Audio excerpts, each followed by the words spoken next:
ಖ್ಯಾತ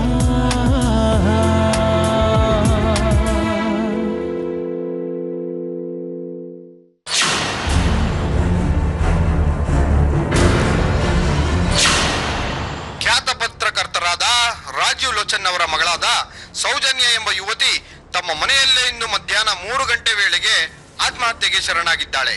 ಆತ್ಮಹತ್ಯೆಗೆ ಕಾರಣ ಪ್ರೇಮ ವೈಫಲ್ಯ ಎಂದು ಕಾಗದ ಬರೆದಿಟ್ಟಿರುವ ಸೌಜನ್ಯ ತನ್ನ ಪ್ರೇಮಿಯ ಹೆಸರನ್ನು ಮಾತ್ರ ಬಹಿರಂಗಪಡಿಸಿಲ್ಲ. ಆಕೆಯ ಕೈಯಲ್ಲಿ ಆರ್ ಎಂಬ ಇನಿಷಿಯಲ್ ಹಚ್ಚೆ ಇತ್ತು. ಈಕೆಯ ಪ್ರೇಮಿಯ ಹೆಸರು ಇಂಗ್ಲಿಷ್ನ ಆರ್ ಅಕ್ಷರದಿಂದ ಶುರುವಾಗುವಂತದ್ದು ಇರಬೇಕು ಎಂದು ಪೊಲೀಸರು ಸಂದೇಹ ವ್ಯಕ್ತಪಡಿಸಿದ್ದಾರೆ.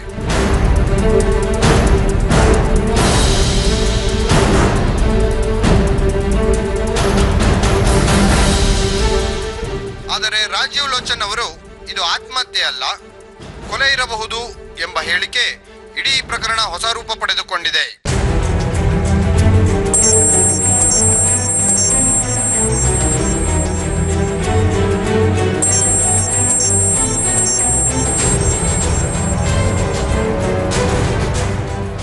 ಹಲೋ ರಂಜಿತ್.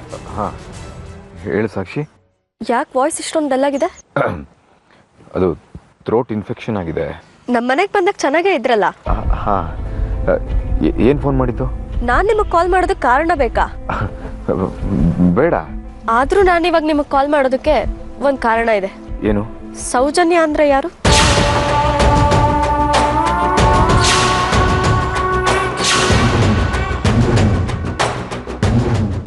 ಯಾವ ಸೌಜನ್ಯ? ನಮ್ಮ ತಂದೆ ನಿಮ್ಮ ಹತ್ರ ಕೇಳಿದ್ರಲ್ಲ, ಪತ್ರಕರ್ತ ರಾಜೀವ್ ಲೋಚನ್ ಅವ್ರ ಮಗಳು, ಆ ಸೌಜನ್ಯ. ನೀನೇ ಹೇಳಿದ್ದಿಲ್ಲ ರಾಜೀವ್ ಲೋಚನ್ ಅವ್ರ ಮಗಳು ಅಂತ. ಅದು ನನಗೂ ಗೊತ್ತು. ಅದು ಬಿಟ್ಟು ಬೇರೆ ಏನಾದರೂ ನಿಮ್ಗೆ ಗೊತ್ತಾ ಅಂತ ಕೇಳಿದೆ. ಇಲ್ಲಪ್ಪ. ಮತ್ತ್ಯಾಕೆ? ನಮ್ಮ ತಂದೆ ಸೌಜನ್ಯ ಹೆಸರು ಹೇಳ್ತಾ ಇದ್ದ ಹಾಗೆ ತುಂಬ ಗಾಬರಿ ಆಗ್ಬಿಟ್ರಿ. ನಾನು ಸೌಜನ್ಯ ಬಗ್ಗೆ ವಿಚಾರಿಸ್ದೆ. ಲವ್ ಫೇಲ್ಯೂರ್ ಆಗಿ ಸತ್ತೋದ್ಲಂತೆ. ಏನಿದ್ರ ಅರ್ಥ?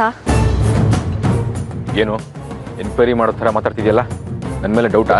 ನಿಮ್ಮ ಮೇಲೆ ಡೌಟ್ ಅಲ್ಲ, ನಮ್ಮ ತಂದೆ ತಮ್ಮನ ಬಗ್ಗೆ ಭಯ. ಮೊದಲೇ ಅವರು ನಿಮ್ಮನ್ನ ಯಾವ್ದಾದ್ರೂ ತಪ್ಪಲ್ಲಿ ಸಿಕ್ಕಾಕ್ಸೋಣ ಅಂತ ಕಾಯ್ತಾ ಇರ್ತಾರೆ.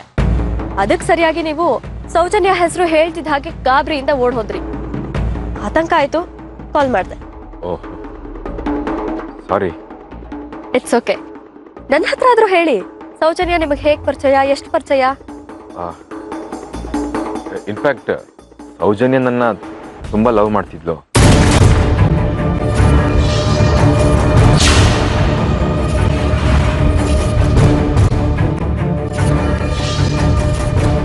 ಆದ್ರೆ ನಾನು ಅವಳನ್ನ ಇಷ್ಟಪಡ್ತಿರ್ಲಿಲ್ಲ. ನಿನ್ಮೇಲೆ ಆಣೆ. ಸೌಜನ್ಯ ನನ್ನ ಹಿಂದೆ ಬಿದ್ದಿದ್ಲು, ಮದುವೆ ಆಗುವಂತ ಪೀಡಿಸ್ತಿದ್ಲು ಸಾಕ್ಷಿ. ಅವಳು ನನಗೆ ತುಂಬಾ ಒಳ್ಳೆ ಫ್ರೆಂಡ್ ಆಗಿದ್ಲು. ನಾನು ಅವಳನ್ನ ಯಾವತ್ತೂ ಲವರ್ ರೀತಿ ನೋಡ್ಲಿಲ್ಲ ಸಾಕ್ಷಿ. ನಾನು ಅವಳಿಗೆ ಎಷ್ಟೇ ತಿಳಿಸಿ ಹೇಳಿದ್ರು ಅವಳು ಅರ್ಥ ಮಾಡ್ಕೊಳ್ಳಿಲ್ಲ. ಕೊನೆಗೊಂದು ದಿವಸ ಸೂಸೈಡ್ ಮಾಡ್ಕೊಂಡ್ಳು. ಅವಳ ತಂದೆಗೆ ಸೌಜನ್ಯ ನನ್ನ ಇಷ್ಟಪಡ್ತಿದ್ದ ವಿಷಯ ಗೊತ್ತಿತ್ತು. ಅದಕ್ಕೆ ಅವರು ಸೌಜನ್ಯನ ಸಾವಿಗೆ ನಾನೇ ಕಾರಣ ಅಂತ ಹೇಳಿ ಕಂಪ್ಲೇಂಟ್ ಕೊಟ್ಟಿದ್ರು. ಆದರೆ ಆಮೇಲೆ ಅವ್ರ ಮಗಳ ಸಾವಿಗೆ ನಾನು ಕಾರಣ ಅಲ್ಲ ಅಂತ ಗೊತ್ತಾದ್ಮೇಲೆ ಅವರೇ ಬಂದು ಸಾರಿ ಕೇಳಿದ್ರು. ಸೌಜನ್ಯನ್ಗೆ ಯಾವುದೋ ಸೈಕಲಾಜಿಕಲ್ ಡಿಸಾರ್ಡರ್ ಇತ್ತು ಅಂತ ಅವ್ರ ತಾಯಿನೇ ನನಗೆ ಹೇಳಿದ್ರು ಸಾಕ್ಷಿ. ಸದ್ಯ ನಿಮ್ಮ ಮೇಲೆ ಬಂದಿದ್ದ ಆರೋಪ ಹೋಯ್ತಲ್ಲ. ಅಲ್ಲ ರಂಜಿತ್, ಅಪ್ಪ ಕೇಳಿದಾಗ ನೀವು ಇದನ್ನೇ ಹೇಳ್ಬೋದಿತ್ತಲ್ವಾ? ಯಾಕೆ ಎದ್ದು ಹೋದ್ರಿ? ಅದನ್ನ ಅವ್ರು ನಂಬಿಸಿದ್ರು ಅಂತೀಯಾ? ಪ್ರಶ್ನೆ ಮೇಲೆ ಪ್ರಶ್ನೆ ಕೇಳಿ ನಮ್ಮಿಬ್ರು ನೆಮ್ಮದಿನೂ ಹಾಳು ಮಾಡಿರೋರು. ಅದು ಸರಿನೇ. ಸಾರಿ. ನಮ್ಮ ತಂದೆ ನಡ್ಕೊಂಡಿದ್ದ ರೀತಿಗೆ ನಾನು ನಿಮ್ಮನ್ನು ಕ್ಷಮೆ ಕೇಳ್ತೀನಿ. ನಮ್ಮಲ್ಲಿ ಸಾರಿ ಬೇಡ ಅನ್ಸುತ್ತೆ. Thank you Ranjit. ಥ್ಯಾಂಕ್ಸು ಬೇಡ ಅನ್ಸುತ್ತೆ. ಮತ್ತೇನ್ ಬೇಕು? ನಿನಗೆ ಗೊತ್ತು ಅಂತ ಅನ್ಕೊಂಡಿದೀನಿ. ನಾನು ಫೋನ್ ಇಡ್ತೀನಿ. ಸಾಕ್ಷಿ, ಮತ್ತೆ ನಿನ್ನ ನೋಡ್ಬೇಕು ಅಂದ್ರೆ ಸೀದಾ ಮನೆಗೆ ಬನ್ನಿ. ಬಾಯ್ ಬಾಯ್.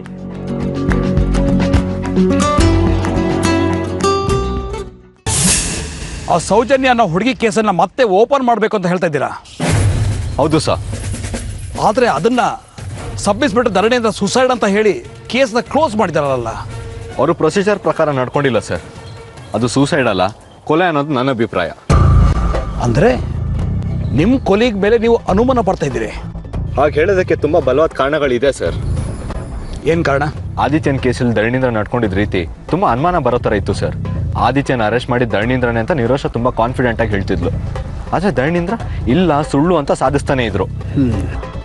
ನಿಮ್ಮ ಅಣ್ಣ ಆದಿತ್ಯ ಕಾಣೆ ಆದ ಮಾರನೇ ದಿನನೇ ಧರಣಿಯಿಂದ 4-5 ದಿನ ರಜೆ ಹಾಕಿದ್ರು. ಹೌದು ಸರ್, ಇದು ನನ್ನ ಅನುಮಾನಕ್ಕೆ ಕಾರಣ ಆಗಿದೆ. ಆದಿತ್ಯ ಸಿಕ್ಕಿದ ಸ್ವಲ್ಪ ಹೊತ್ತರಲ್ಲೇ ಮತ್ತೆ ರೀಇನ್ಸ್ಟೇಟ್ ಆದರು ಧರಣೀಂದ್ರ. ಅದಲ್ಲದೆ ಆದಿತ್ಯನ ಮೈ ತುಂಬ ಬೆಲ್ಟಲ್ಲಿ ಹೊಡೆದಿರೋ ಮಾರ್ಕ್ಸ್ಗಳಿದ್ವು. ಅದೇ ಎಕ್ಸಾಕ್ಟ್ಲಿ ನಮ್ಮ ಪೊಲೀಸ್ ಬೆಲ್ಟಲ್ಲಿ ಹೊಡೆದ್ರೆ ಆಗುತ್ತಲ್ಲ ಆ ಥರ ಗುರುತುಗಳು ಎದ್ದು ಕಾಣಿಸ್ತಿದ್ವು. ಧರಣೀಂದ್ರನ ಹತ್ರ ಇದನ್ನೆಲ್ಲ ಕೇಳಿದ್ರಾ? ಕೇಳಿದೆ ಸರ್. ಅವ್ರು ಏನೋನ ಹೇಳಿ ತಪ್ಪಿಸ್ಕೊಳ್ತಿದ್ದಾರೆ. ಜೊತೆಗೆ ಆದಿತ್ಯ ಕಾಣೆ ಆದಾಗ್ಲಿಂದನೂ ಮತ್ತೆ ಅವ್ನು ವಾಪಸ್ವರೆಗೂ ಊರಲ್ಲಿ ಇರಲಿಲ್ಲ ಅಂತ ಊರ ಜನ ಎಲ್ಲ ಹೇಳ್ತಿದ್ದಾರೆ. ಅದಕ್ಕೆ ಅವ್ರ ವಿರುದ್ಧ ಏನೂ ಆ್ಯಕ್ಷನ್ ತೊಗೊಳಕ್ಕಾಗಲಿಲ್ಲ. ನನಗೂ ಧರಣೀಂದ್ರ ಮೇಲೆ ತುಂಬ ಕಂಪ್ಲೇಂಟ್ಸ್ಗಳು ಬಂದಿವೆ. ಆದರೆ ಅವನು ಯಾವುದೇ ಪ್ರೂಫ್ ಸಿಗದೇ ಇರೋ ಥರ ತುಂಬ ಕ್ಲೇವರ್ ಆಗಿ ನಡ್ಕೋತಾ ಇದ್ದಾನೆ. ನೀವು ಅವನ ಮೇಲೆ ಕಣ್ಣಿಡಿ. Yes sir. ಮತ್ತೆ ಈ ಕೇಸ್ನ ರಿಓಪನ್ ಮಾಡೋಕ್ಕೆ ನಿಮ್ಮ ಪರ್ಮಿಷನ್ ಬೇಕು. ಇನ್ ಕೇಸ್ ಇದು ಕೊಲೆ ಆಗಿದ್ರೆ ಇದನ್ನು ಯಾರು ಮಾಡಿರ್ಬೋದು ಅಂತ ನಿಮ್ಮ ಅನುಮಾನ? ರಂಜಿತ್. ರಂಜಿತಾ? ಹೌದು ಸರ್. ಆ ಹುಡುಗಿ ಸಾಯಕ್ಕಿಂತ ಮುಂಚೆ ರಂಜಿತ್ತು ಇವಳು ತುಂಬ ಕ್ಲೋಸ್ ಆಗಿದ್ಲು ಅಂತ ನಂಗೆ ಗೊತ್ತಿದೆ. ಇವನೇ ಇವಳನ್ನ ಸಾಯಿಸಿರ್ಬೋದು ಅಂತ ಅನುಮಾನ. ಜೊತೆಗೆ ಓಡಾಡ್ತಿದ್ದ ಅನ್ನೋ ಕಾರಣಕ್ಕೆ ಅವನೇ ಕೊಲೆ ಮಾಡಿದಾನಂತ ಹೇಗೆ ಹೇಳ್ತೀರಾ? ಅಷ್ಟೇ ಅಲ್ಲ ಸರ್, ನಿನ್ನೆ ರಂಜಿತ್ ನಮ್ಮ ಮನೆಗೆ ಊಟಕ್ಕೆ ಅಂತ ಬಂದಿದ್ದ. ಆಗ ನಮ್ಮ ತಂದೆ ಕ್ಯಾಶುವಲ್ ಆಗಿ ಸೌಜನ್ಯ ವಿಷಯನ ಪ್ರಸ್ತಾಪ ಮಾಡಿದ್ರು. ಆ ಹೆಸರು ಕೇಳ್ತಿದ್ದಂಗೆ ಗಾಬರಿಯಿಂದ ಎದ್ದೋದ ಅವನು. ಸರಿ, ಎನ್ಕ್ವೈರಿ ಮಾಡಿ. ಆದರೆ ಪಕ್ಕಾ ಪ್ರೂಫ್ ಇಟ್ಕೊಂಡು ರಂಜಿತ್ನ ಅವರ ಮನೆಯವ್ರನ್ನ ಎನ್ಕ್ವೈರಿ ಮಾಡ್ಬೇಕು ನೀವು. ಸರಿ ಸರ್. ಸರ್, ಇನ್ನೊಂದು ರಿಕ್ವೆಸ್ಟ್. ನಾನು ಈ ಕೇಸ್ನ ತುಂಬ ಸೀಕ್ರೆಟಾಗಿ ಹ್ಯಾಂಡ್ಲ್ ಮಾಡಬೇಕು ಅಂತಿದ್ದೀನಿ. ಸೊ ಯೂನಿಫಾರ್ಮ್ ಬದಲು ಮಫ್ತಿಯಲ್ಲಿ ಹೋಗೋಕ್ಕೆ ನಿಮ್ಮ ಪರ್ಮಿಷನ್ ಬೇಕು ಸರ್. ಯಾಕ್ರಿ? ಯಾಕೆ ಮಫ್ತಿಲ್ ಹೋಗಿ ಎನ್ಕ್ವೈರಿ ಮಾಡಬೇಕು ಅಂತ ಇದ್ದೀರಾ? ಆ ಹುಡುಗಿ ಸೌಜನ್ಯ ತಂದೆ ತಾಯಿ ಇದು ಸೂಸೈಡ್ ಅಲ್ಲ ಕೊಲೆ ಅಂತ ಪೇಪರಲ್ಲಿ ಸ್ಟೇಟ್ಮೆಂಟ್ ಕೊಟ್ಟಿದ್ರು. ಆದರೆ ಅದಾದಮೇಲೆ ಧರಣೀಂದ್ರ ಇನ್ವೆಸ್ಟಿಗೇಟ್ ಮಾಡೋಕ್ಕೆ ಹೋದಾಗ ಹೇಳಿಕೆ ಕೊಡೋಕ್ಕೆ ಹಿಂದೇಟ್ ಆಗ್ತಿದ್ರು. ನನಗನ್ಸುತ್ತೆ ಈ ಗ್ಯಾಪಲ್ಲಿ ಯಾರೋ ಅವ್ರಿಗೆ ಹೋಗಿ ಜೀವ ಬೆದರಿಕೆ ಹಾಕಿದ್ದಾರೆ ಅಂತ. ಹೀಗಿದ್ದಾಗ ನಾನು ಮತ್ತೆ ಯೂನಿಫಾರ್ಮ್ ಹಾಕೊಂಡು ಹೋಗಿ ಅದು ಅವ್ರಿಗೆ ಗೊತ್ತಾಗಿ ಮತ್ತೆ ಕೇಸ್ನ ದಾರಿ ತಪ್ಪಿಸಿದ್ರೆ ಅಂತ sir. Okay, thank you sir. Hello Ranjit, ಹೇಗಿದ್ದೀರಾ? ನನ್ನ ಯೋಗಕ್ಷೇಮ ವಿಚಾರಿಸಕ್ಕೆ ನೀವು ಫೋನ್ ಮಾಡಿರಲ್ಲ ಅಂತ ನಂಗೆ ಚೆನ್ನಾಗಿ ಗೊತ್ತು. ಹೇಳಿ. ಯಾಕೆ ನಾನು ಫೋನ್ ರಿಸೀವ್ ಮಾಡ್ತಿಲ್ಲ ನೀವು? ಅನ್ನ ಹಾಕೋ ಕೈನೇ ಕಚ್ಚೋ ಬುದ್ಧಿ ನಿಮ್ಮದು. ನನ್ನ ತಂದೆ ನಿಮ್ಗೆ ಎಷ್ಟೆಲ್ಲ ಸಹಾಯ ಮಾಡಿದ್ದಾರೆ. ನಿಮ್ಮ ಬಾಡಿಗಾರ್ಡ್ ನೋಡಿದ್ರೆ ಅವ್ರಿಗೆ ಗನ್ ತೋರ್ಸಕ್ಕೆ ಹೋಗ್ತಾನೆ. ಅಬ್ಬಬ್ಬಾ, ಎಂಥ ಒಳ್ಳೆ ಮಗ, ಎಂಥ ಒಳ್ಳೆ ಅಪ್ಪ. ಗನ್ ತೋರ್ಸೋ ಸಂದರ್ಭ ಯಾಕೆ ಬಂತು ಅಂತ ನಿಮ್ಮಪ್ಪ ಹೇಳಿಲ್ವಾ ನಿಮಗೆ? ಸಂದರ್ಭ ಯಾವುದೇ ಇರಲಿ, ಆದರೂ ನಿಮ್ಮೂರು ಹಾಗೆ ನಡ್ಕೊಂಡಿದ್ದು ತಪ್ಪು. ಅಂದ್ರೆ ನಿಮ್ಮಪ್ಪ ಏನೇ ಹೇಳಿದ್ರು ಅದನ್ನ ಅನ್ನಿಸ್ಕೊಂಡು ನಾವು ಸುಮ್ಮನಿರ್ಬೇಕಾ? ಈಗ ನೀವು ನನ್ನ ಹತ್ರ ಜಗಳ ಮಾಡಕ್ಕೆ ಫೋನ್ ಮಾಡಿದ್ರೆ ನಂಗೆ ಟೈಮ್ ಇಲ್ಲ. ನಿಮ್ಮ ಹತ್ರ ಜಗಳ ಆಡೋದಕ್ಕೆ ನನಗೂ ಟೈಮ್ ಇಲ್ಲ. ನಿಮ್ಮಿಂದ ಒಂದು ಚಿಕ್ಕ ಕೆಲಸ ಆಗಬೇಕಾಗಿದೆ. ಏನು? ಆ ನಿರೋಷ ಹತ್ರ ಇರೋ ಜಾಗನ ನನಗೆ ಕೊಡಿಸ್ತೀನಿ ಅಂತ ನಿಮ್ಮ ತಂದೆ ನನಗೆ ಪ್ರಾಮಿಸ್ ಮಾಡಿದ್ರು. ಆದರೆ ಈಗ ರಿವರ್ಸ್ ಹೊಡಿತಿದ್ದಾರೆ. ನನಗೆ ಆ ಜಾಗ ಬೇಕೇ ಬೇಕು ರಂಜಿತ್. ನೀವೊಂದು ಸ್ವಲ್ಪ ನಿಮ್ಮ ತಂದೆಗೆ ಹೇಳಿ. ನೋಡ್ರಿ, ನೀವು ನನ್ನ ತಂದೆ ಮಾಡ್ಕೊಂಡು ಡೀಲ್ ಅದು. ಅದ್ರ ಮಧ್ಯೆ ನಾನು ತರಲೇಬೇಡಿ. ನೀವು ಉಂಟು ಅವ್ರುಂಟು. ನಂದೇ ನಂಗೆ 1000 ಟೆನ್ಷನ್ಸ್ ಇರೋದು ಇಲ್ಲಿ. ನಾನೇನು ಸುಮ್ಮನೆ ಕೇಳ್ತಿಲ್ಲ ನಿಮಗೆ. ಸಾಕ್ಷಿ ನಿಮ್ಮ ಹತ್ರ ಆಗೋದಕ್ಕೆ ನಾನು ನಿಮಗೆ ಹೆಲ್ಪ್ ಮಾಡಿದ್ದೀನಿ. ನೀವು ಜೈಲಿಗೆ ಹೋಗೋದನ್ನ ನಾನು ತಪ್ಪಿಸಿದ್ದೀನಿ. ಅದಕ್ಕೆ ಒಂದು ಚಿಕ್ಕ ಸಹಾಯ ಮಾಡಿ ಅಂತ ಕೇಳ್ತಿದ್ದೀನಿ ಅಷ್ಟೇ. ಸಾಕ್ಷಿ ವಿಷಯದಲ್ಲಿ ನೀವು ನನಗೆ ಹೆಲ್ಪ್ ಮಾಡಿದ್ದೀರಾ, ಆದರೆ ಇನ್ನೂ ಸಾಕ್ಷಿನ ನನ್ನ ಕಡೆ ಮಾಡ್ಕೊಳಕ್ಕಾಗದೆ ಒದ್ದಾಡ್ತಿದ್ದೀನಿ ನಾನು. ನೋಡಿ ಪ್ಲೀಸ್, ಇನ್ಮೇಲೆ ಈ ಥರ ವಿಷಯಗಳಿಗೆ ನಂಗೆ ಫೋನ್ ಮಾಡಬೇಡಿ. ನನ್ನ ತಂದೆ ಹತ್ರ ಮಾತಾಡ್ಕೊಳ್ಳಿ ನೀವು. ಓಕೆ? ಹೋ, ದಡ ಸೇರಿದ್ಮೇಲೆ ಅಂಬಿಗ ಯಾಕೆ ಅಂತ ಅಪ್ಪ ಮಗ ಇಬ್ರು ಡಿಸೈಡ್ ಆಗ್ಬಿಟ್ರಾ? ರಂಜಿತ್, ಸೂರ್ಯನ್ ವಿಚಾರದಲ್ಲಿ, ಸಾಕ್ಷಿ ವಿಚಾರದಲ್ಲಿ ನೀವಿಬ್ರಿಗೂ ಎಷ್ಟು ಹೆಲ್ಪ್ ಮಾಡಿದೀನಿ ಅನ್ನೋದನ್ನ ಮರ್ತ್ಬಿಟ್ರಾ?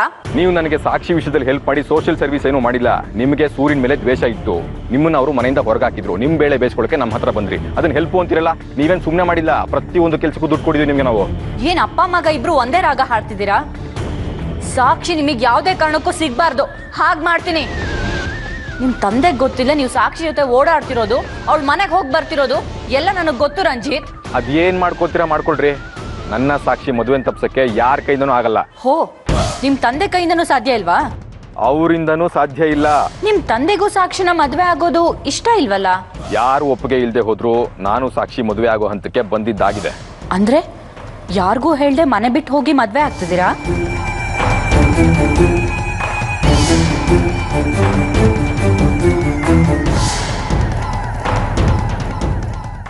ಅಂದ್ರೆ ನನ್ನ ಅನುಮಾನ ನಿಜ ಆಯ್ತು. ಸಾಕ್ಷಿ ರಂಜಿತ್ ಇಬ್ರು ಮನೇಲಿ ಯಾರಿಗೂ ಹೇಳ್ದೇನೆ ಓಡ್ ಹೋಗಿ ಮದ್ವೆ ಆಗ್ತಿದ್ದಾರೆ. ಸೂರ್ಯ ಹಾಗೂ ಚಿದಂಬರಂನ ಒಟ್ಟಿಗೆ ಹಳ್ಳಕ್ಕೆ ಬೀಳ್ಸೋದಕ್ಕೆ ಇದೊಂದು ಒಳ್ಳೆ ಅವಕಾಶ. ಏನ್ ಚಾಚಾ ಅರ್ಜೆಂಟಾಗಿ ವಾಪಸ್ ಬರಕ್ಕೆ ಹೇಳಿದ್ರಿ? ನಾನು ಇಷ್ಟು ದೂರ ಹೋಗಿದ್ದೆ, ನಿಮ್ಗೆ ಏನಾಯ್ತೋ ಏನೋ ಅನ್ಕೊಂಡು ವಾಪಸ್ ಬಂದೆ. ಸುಮ್ಮನೆ 100 ರೂಪಾಯಿ ಆಟೋ ಚಾರ್ಜ್ ವೇಸ್ಟ್ ಮಾಡಿಸಿದ್ರಿ. ಬೇಟಿ ನೀನ್ ಎಲ್ಲಿಗೆ ಹೋಗ್ತಾ ಇದ್ದೆ? ಇದೇ ನೀವು ಮತ್ತೆ ಮತ್ತೆ ಹೀಗೆ ಕೇಳ್ತಾ ಇದ್ದೀರಲ್ಲ. ನಾನು ಹೋಗೋವಾಗ್ಲೇ ಹೇಳಿದ್ನಲ್ಲ ನನ್ನ ಫ್ರೆಂಡ್ ಅನುಷ್ಕಾ ರೆಡ್ಡಿ ಮನೆಗೆ ಹೋಗ್ತಾ ಇದ್ದೀನಿ ಅಂತ. ನೀವೇ ಅವಳು ಕೊಟ್ಬಿಡು ಅಂತ ನೆಲ್ಲಿಕಾಯಿ ಕೊಟ್ರಿ, ಅಷ್ಟು ಬೇಗ ಮರ್ತೋಯ್ತಾ? ನಾನು ಮರ್ತಿಲ್ಲ ಬೇಟಿ, ನಿಮ್ದು ಸುಳ್ಳು ಹೇಳ್ತಾ ಇದ್ದಾರೆ. ನಿನ್ನ ಫ್ರೆಂಡು ಅನುಷ್ಕಾ ಮನೆಗೆ ಹೋಗ್ತಾ ಇಲ್ಲ. ನಿಜ ಹೇಳು, ಎಲ್ಲಿಗೆ ಹೋಗ್ತಾ ಇದ್ದಿ? ಅಯ್ಯೋ ನಾನು ಸುಳ್ಳು ಹೇಳ್ತಿಲ್ಲ ಚಾಚಾ, ನಿಜವಾಗ್ಲು ಅವ್ರ ಮನೆಗೆ ಹೋಗ್ತಾ ಇದ್ದೀನಿ. ನಿಮ್ದು ಫ್ರೆಂಡ್ ನನಗೆ ಫೋನ್ ಮಾಡಿತ್ತು. ಅವರು ನಿಂದು ಫೋನ್ಗೆ ಟ್ರೈ ಮಾಡಿದ್ದಾರೆ, ನೀನು ಸಿಕ್ಕಿಲ್ಲ. ಅವರು ಊರಾಗೆ ಇಲ್ಲ, ಮುಂದಿನ ವಾರ ಬರ್ತಾರೆ.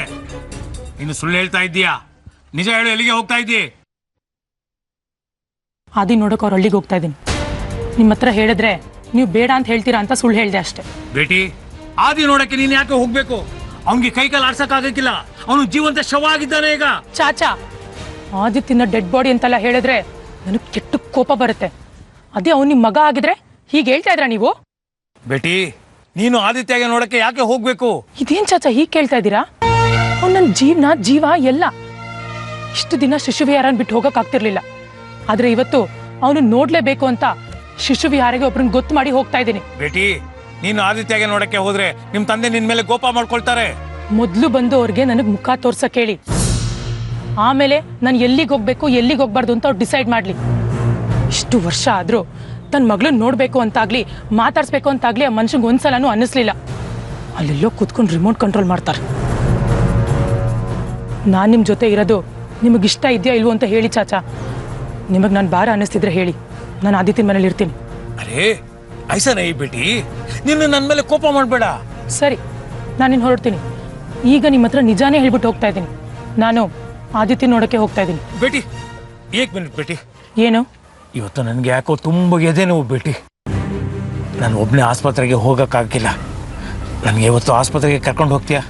ನಾಳೆ ನೀನು ಆದಿ ನೋಡಲಿಕ್ಕೆ ಹೋಗ್ಬೋದು. ಸರಿ, ಇವತ್ತು ನಿಮ್ಮನ್ನು ಹಾಸ್ಪಿಟಲ್ ಕರ್ಕೊಂಡು ಹೋಗ್ತೀನಿ.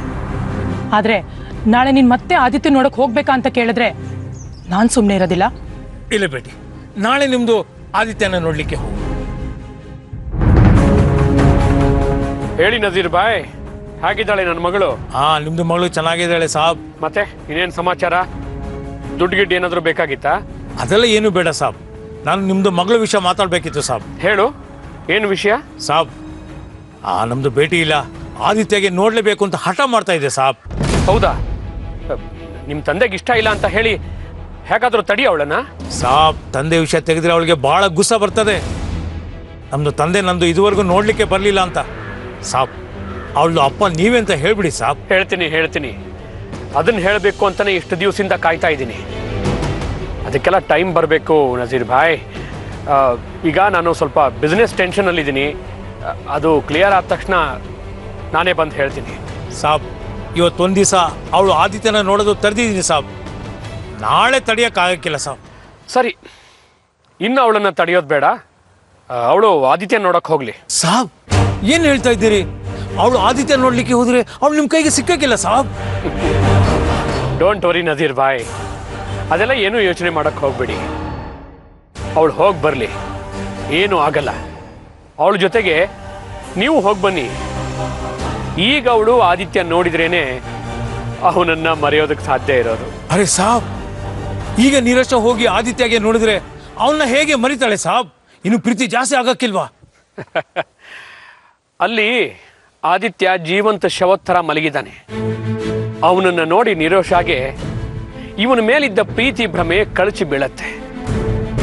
ತನ್ನನ್ನು ತಾನೇ ನೋಡ್ಕೊಳಕ್ ಆಗದೆ ಇರೋನು ಮುಂದೆ ಇವಳನ್ನು ಹೇಗೆ ನೋಡ್ಕೋತಾನೆ ಅಂತ ಅವಳಿಗೆ ಸ್ಪಷ್ಟವಾಗಿ ಅರ್ಥ ಆಗತ್ತೆ.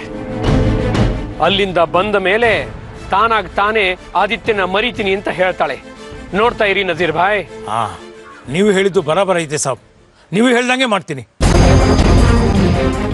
ಆಮೇಲೆ ನಿಮ್ಮ ಅಂಗಡಿ ಹತ್ರ ಅರ್ಪಿತಾ ಏನಾದರೂ ಬಂದಿದ್ಲಾ ನಜೀರ್ ಭಾಯ್? ನೈ ಸಾಬ್. ಯಾಕೆ ಕೇಳ್ತಿದ್ದೀರಿ? ಏನಿಲ್ಲ, ನನಗೂ ಅವಳಿಗೂ ಸ್ವಲ್ಪ ಜಗಳ ಆಗಿದೆ. ನಿರೋಷ ನನ್ನ ಮಗಳು ಅಂತ ಅವಳಿಗೆ ಗೊತ್ತಾಗಿದೆ. ಅದಕ್ಕೆ ಅವಳಿಗೆ ಮುಂದೆ ತೊಂದರೆ ಕೊಡಬಹುದು ಅಂತ ಸ್ವಲ್ಪ ಅವಳಿಗೆ ಹುಷಾರಾಗಿರೋದಕ್ಕೆ ಹೇಳಿ. ಅಂದ್ರೆ ನಿರೋಷ ಭೇಟಿ ಜೀವಕ್ಕೆ ಅಪಾಯ ಐತೆ ಸಾಬ್? ನೋ ಅಷ್ಟು ಸೀರಿಯಸ್ ಏನಿಲ್ಲ. ನಿರೋಷಾಗೆ ಸೆಕ್ಯೂರಿಟಿಗೆ ಅಂತ ನಮ್ಮ ಕಡೆಯವರು ಒಂದಿಬ್ರು ಅವಳ ಹಿಂದೆ ಸುತ್ತಾ ಇರ್ತಾರೆ, ಅದು ಅವಳಿಗೂ ಗೊತ್ತಿರಲ್ಲ. हाँ हाँ ठीक है साहब. ಹಾಂ ನಜೀರ್, ಅಲ್ಲಿಂದ ಬಂದ ಮೇಲೆ ಅಲ್ಲೇನಾಯಿತು ಅಂತ ನನಗೆ ಹೇಳ್ತಿರಲ್ಲ? जरूर जरूर साहब ಹೇಳ್ತೀನಿ ಸಾಬ್. ಸಾಬ್ ಇನ್ನೊಂದು ವಿಷಯ ಸಾಬ್ ಹೇಳಿ. ನಾನು ಹೀಗೆ ಹೇಳ್ತೀನಿ, ಬೇಜಾರು ಮಾಡ್ಕೋಬೇಡಿ ಸಾಬ್. ನನಗೆ ವಯಸ್ಸಾಯಿತು, ನಿಮ್ಮದು ಮಗಳು ನಿಮ್ಮ ಹತ್ರ ಬಿಟ್ಬಿಟ್ರೆ ನನ್ನದು ಜವಾಬ್ದಾರಿ ಕಮ್ಮಿ ಆಗ್ತದೆ ಇಲ್ಲ. ನಾನು ಯಾವಾಗ ಅಲ್ಲಾಗೆ ಪ್ಯಾರ್ ಆಗ್ತಾನೋ ನನಗೆ ಗೊತ್ತಿಲ್ಲ. ನಿಮ್ಮ ಹತ್ರ ಇದ್ದರೆ ಅವಳು ಸೇಫ್ಟಿ ಆಗಿರ್ತಾಳೆ ಸಾಬ್, ನನಗೆ ಸ್ವಲ್ಪ ನೆಮ್ಮದಿ ಇರ್ತದೆ ಇಲ್ಲ. ಇನ್ನೊಂದು 15 ದಿವಸದ ಒಳಗೆ ನಾನು ಯಾರು ಅಂತ ನಿರೋಷಾಗಿ ಹೇಳಿ ಅವಳನ್ನು ನಮ್ಮ ಮನೆಗೆ ಕರ್ಕೊಂಡು ಬರ್ತೀನಿ, ಸರಿನಾ? ಸರಿ ಸಾಬ್, ನಂದು ಫೋನ್ಗೆ ಇಡ್ಲಾ?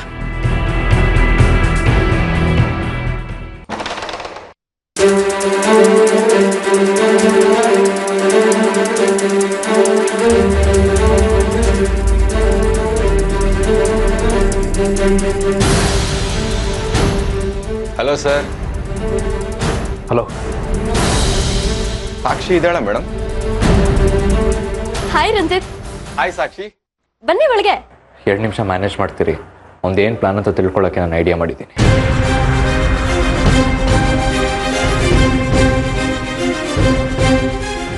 ಏನು ನಮ್ಮನೆವರೆಗೂ ಬಂದ್ಬಿಟ್ಟಿದ್ದೀರಿ? ಡ್ಯಾಡ್, ಅಲ್ಲ ಸಾಕ್ಷಿ, ನಿನ್ನೆ ಸೌಜನ್ಯ ಬಗ್ಗೆ ಹೇಳ್ತಿದ್ದಾಗೆ ಶಾಕ್ ಆಗಿ ಎದ್ದೋಗ್ಬಿಟ್ರಲ್ಲ, ಇವತ್ತು ಜ್ವರ ಗಿರ ಬಂದು ಮಲಗಿರ್ತಾರೇನೋ ಅಂತ ಅನ್ಕೊಂಡೆ. ನೀವು ಯಾರ್ದೋ ಬಗ್ಗೆ ಕೇಳಿದ್ರೆ ನನ್ಗೆ ಯಾಕೆ ಸರ್ ಜ್ವರ ಬರಬೇಕು? ಅಂದ್ರೆ ಸೌಜನ್ಯಗೂ ನಿಮ್ಗೂ ಯಾವ ಸಂಬಂಧನೂ ಇರ್ಲಿಲ್ವಾ? ನಿಮ್ ಮನೆಗೆ ಸಹಾಯ ಕೇಳ್ಕೊಂಡು ಬರ್ತಾರಲ್ಲ, ಅವ್ರಿಗೂ ನಿಮ್ಗೂ ಎಷ್ಟು ಸಂಬಂಧ ಇದೆಯೋ ನನಗೂ ಸೌಜನ್ಯಗೂ ಅಷ್ಟೇ ಸಂಬಂಧ.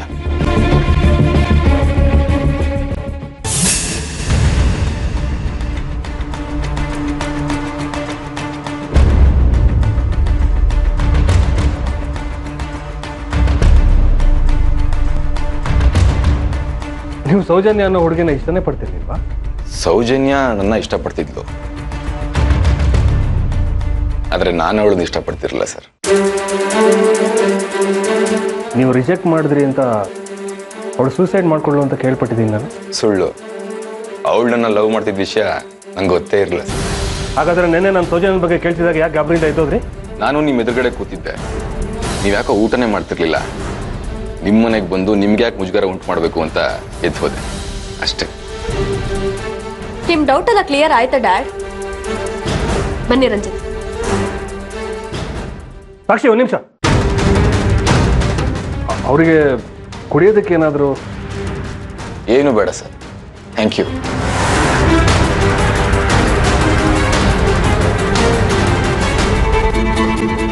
ಹೇ ರಂಜಿತ್, ನನ್ನ ರೂಮಲ್ಲಿ ನೀನೇನ್ ಮಾಡ್ತಿದ್ದೆ? ನನ್ನ ಲ್ಯಾಪ್ಟಾಪ್ ಚಾರ್ಜರ್ ಕಾಣಿಸ್ತಿರ್ಲಿಲ್ಲ, ನಿನ್ನ ರೂಮಲ್ಲಿ ಇದೆಯಾ ಅಂತ ಚೆಕ್ ಮಾಡ್ತಿದ್ದೆ ಅಷ್ಟೇ. ನಿನ್ ಲ್ಯಾಪ್ಟಾಪ್ ಚಾರ್ಜರ್ ನನ್ನ ರೂಮಲ್ಲಿ ಹೇಗೆ ಬರುತ್ತೆ? ಬೈ ಚಾನ್ಸ್ ಇರ್ಬೋದೇನಪ್ಪ ಅಂತ ನೋಡ್ತಿದ್ದೆ.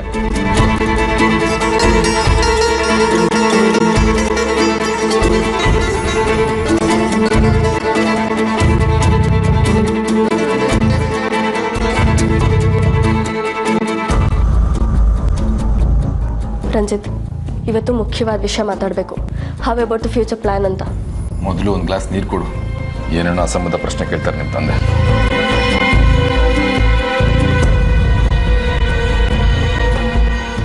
ಲಿಸ್ನಿಂಗ್ ಡಿವೈಸ್ ಇಟ್ಟಿದ್ದೀನಿ ಅವಳ ರೂಮಲ್ಲಿ.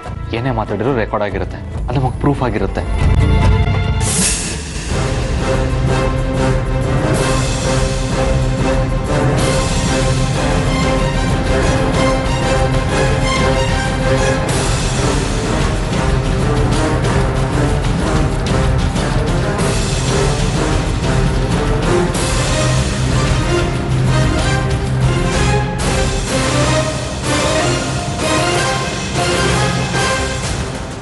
ಅವಳಿಗೆ ಗೊತ್ತಾಗ್ಬಾರ್ದು. No chance dad. ಏನ್